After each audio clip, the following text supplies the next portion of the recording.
So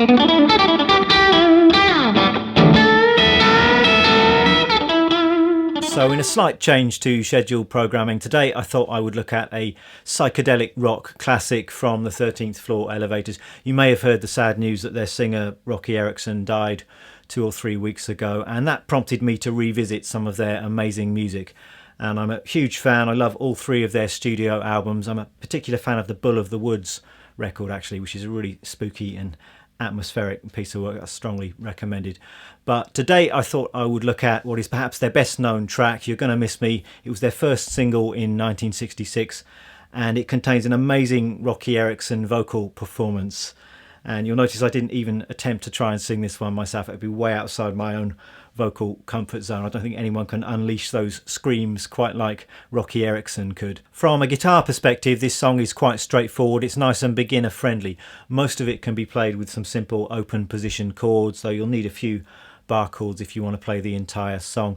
I think on the original recording we've got 2 guitar parts. Rocky Erickson, I think, plays mainly open position chords, and then the Elevators lead guitarist Stacey Sutherland seems to be playing bar chords. Now, it's a little bit hard to hear what's going on the recording, but looking at a bit of video footage, that seems to be what's going on. So I'm just going to pull the camera a little bit closer and I'll take you through the song. So the majority of the song's made up of this simple 4-chord progression. We've just got E, D, A and G. And in the intro to the song, you're just playing one hit on each of those chords, and then there's a rest. So you've got E, rest, D, rest, A, rest, G, rest. And I'm just using standard open position chords. For the A chord, I'm just flattening down my first finger over the D, G, B strings. I'm not really playing the high E string at all. And for the G, I'm using the so-called rock G, where I'm pressing down the 3rd fret on both the B string and the high E string. So that's our introduction.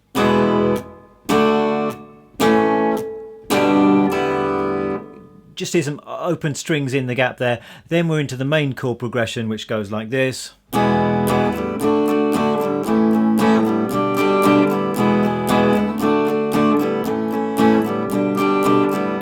So it's just those same 4 chords going round and around. We've got 1 bar on each of those chords, and it's kind of an 8th note down up kind of strum, I think. So 1 and 2 and 3 and 4 and...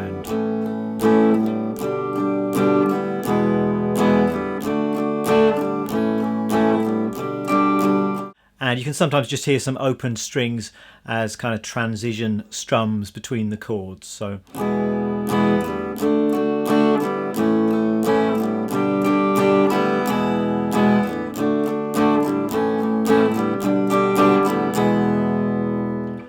that's our main chord progression. Now you've got an option of playing that same chord progression using bar chords, and as I said, that seems to be what's happening on the recording, and you can see this clearly in the live footage where Stacey Sutherland is playing the same progression a little bit higher up the neck. Now you can do that like this. You can play the E chord up at the 7th fret. This is a 5th string root E major bar chord. Move that 2 frets lower, you've got a D, and then at the same fret you can play a 6th string root E form bar chord. That's an A, and then 2 frets lower and you have a G. So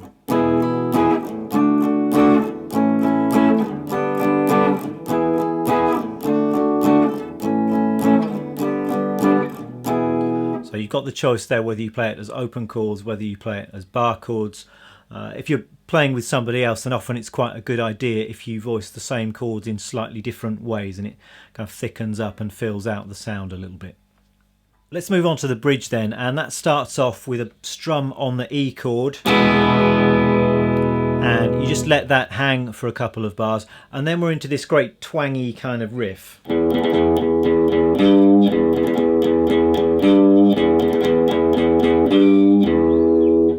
this is all played on the low E string. We're just playing the open low E string,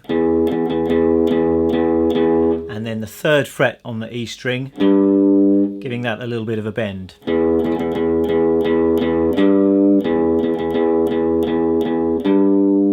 And and the rhythm there is kind of 1 and a 2 and 3 and 4, 1 and a 2 and 3 and 4, and I'd suggest picking that like this by going down, down, up, down, down, down, down, down, down, down, up, down, down, down, down, down.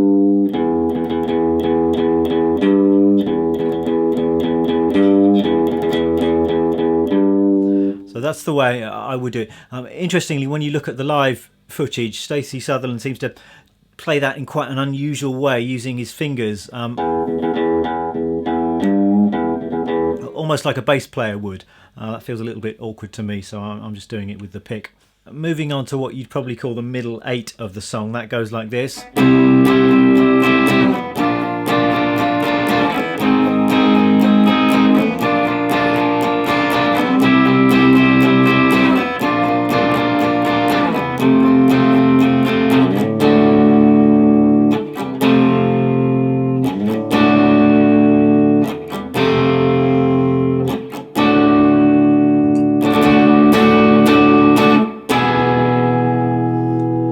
For this section of the song, you're definitely going to need to play some bar chord shape. We're starting with a C, and I'm playing all of this with E form bar chords. So you've got a C major bar chord up here at the 8th fret. We've got 1 bar of that, then we're moving down 2 frets to an A sharp, and then moving down 2 more frets to a G sharp, then back up to A sharp,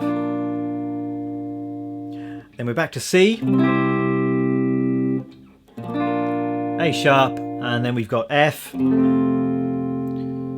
D, and I'm playing the D as a 5th string root A form bar chord, and we're just going from F to D 3 times, I think, before we end on an E chord, and again I'm playing that as a 5th string root bar chord. So for most of those chords we're just keeping that down up 8th note strum going. On the recording, a couple of guitars playing this part, both doing slightly different things, so I don't think you need to be too fussy, but I'm just doing a basic kind of down up strum. 4 beats each on most of these chords. So we've got C, 2, 3, 4, A sharp, G sharp, A sharp, back to C, A sharp, F. I'm just doing a single strum, I think, on the F. 2, 3, 4 to D, 2, 3, 4. Repeat that. One more time. One more bar of D, and I'm just strumming quarter notes there, and then 1 hit on that E chord, and we're back to the main chord progression of the song. And that's really about it. It's a simple, fun song to play. Only other thing that might be worth talking about is just as the song is fading out, you can hear a little bit of lead guitar, which comes after Rocky Erickson's harmonica solo, and it's a little bit hard to hear exactly what's going on. I don't think you want to play it note for note, but you'll get in the right kind of area if you just play some E minor pentatonic stuff in position 1, box 1, up in the 12th position. So really I was just noodling around that scale.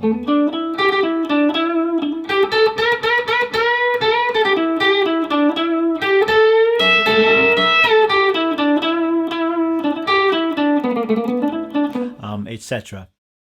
As far as gear goes today, I'm using my Fender Jazzmaster on the bridge pickup. From there I'm going into my pedal board, and I'm using a pedal board which is even minier than the mini pedal board which I've spoken about before. What I've decided to do when I'm making these videos is I just want to select the pedals that are appropriate for the song or for the genre of music or for the particular lesson that I'm doing, rather than be locked into having a fixed order or selection of pedals on a pedal board. So this is a kind of flexible pedal board that I can rearrange and swap the pedals when I need to. So today I'm keeping things quite simple.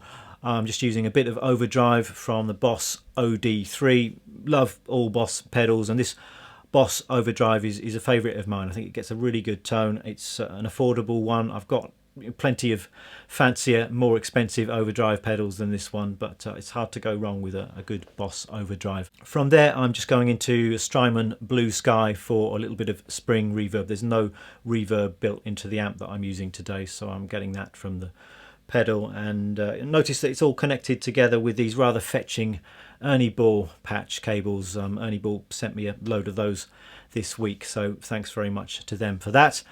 Amp wise, I'm using, as usual these days, my Vox AC30 straight into the normal channel of that amp. So there we go. Rest in peace, Rocky Erickson. What an amazing man, amazing singer, and I really don't think we'll see the likes of him or his music ever again.